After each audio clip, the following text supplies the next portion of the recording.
ఢిల్లీకి చేరిన తెలంగాణ కాంగ్రెస్ అంతర్గత లొల్లులు.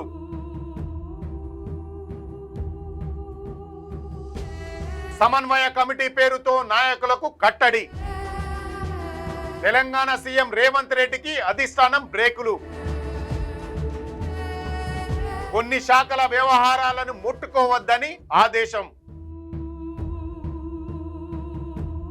తెలంగాణలో కొత్తగా 40,000 మీనాక్షి సేన ఏర్పాటు.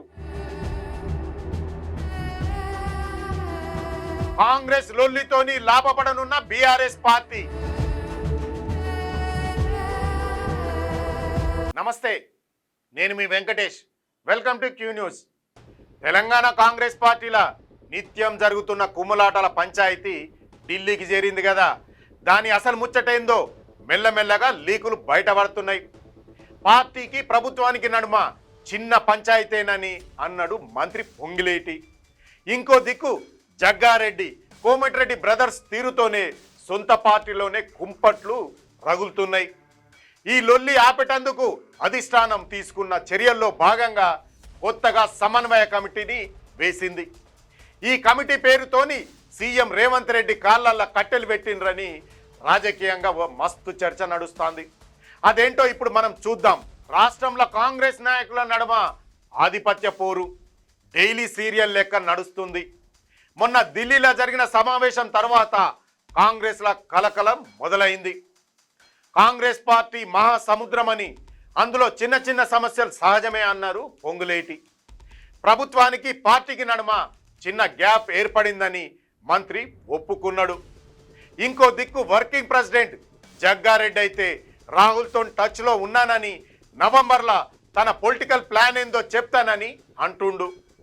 దీన్ని బట్టి చూస్తే ఆయన ఏదో పెద్ద స్కెచ్ వేసినట్లే అనిపిస్తోంది. ఇక దళిత ఎమ్మెల్యేలకు కోమటిరెడ్డి బ్రదర్స్కు నడుమ పంచాయతీ అందరికీ తెలిసిందే.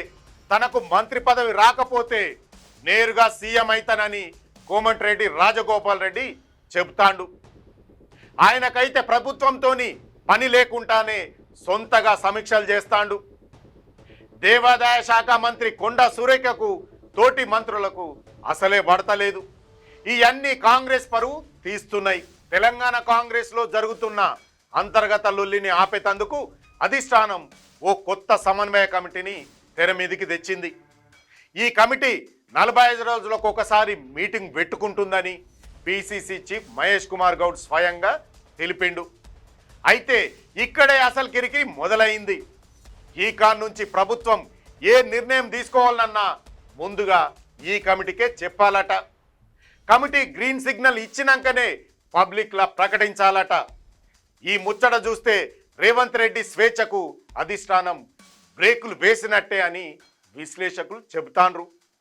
ఇక నియోజకవర్గాలలో నేనే రాజు నేనే మంత్రినని చెప్తున్న ఎమ్మెల్యేలకు కూడా చెక్ పెట్టినట్టే అని తెలుస్తోంది.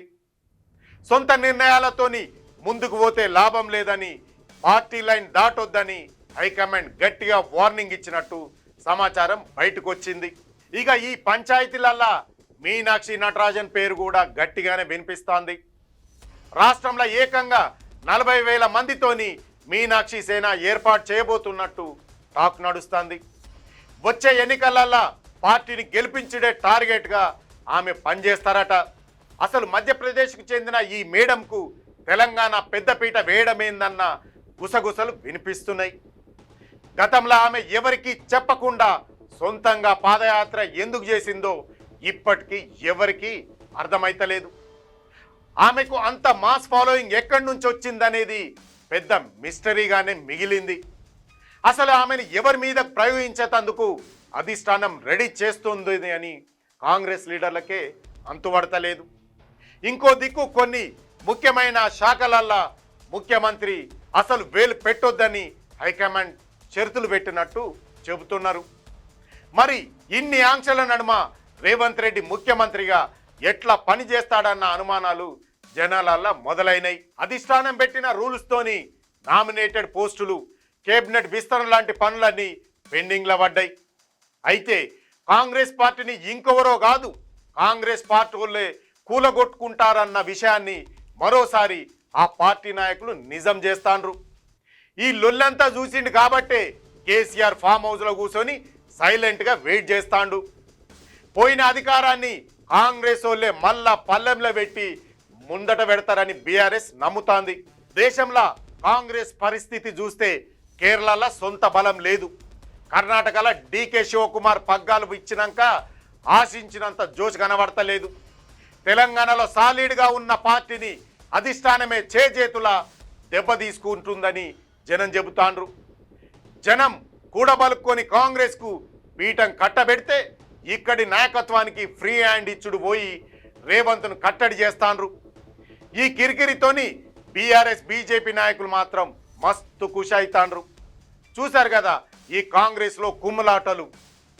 నిజంగానే ఈ కాంగ్రెస్ మళ్ళీ అధికారంలోకి వస్తుందా లేక వీళ్ళు కుమ్ములాటతోని బీఆర్ఎస్ పార్టీకి అధికారాన్ని పల్లెల్లో పెట్టి ఇస్తారా లేదా అనేది మీరు కామెంట్ రూపంలో మీ అభిప్రాయం చెప్పండి.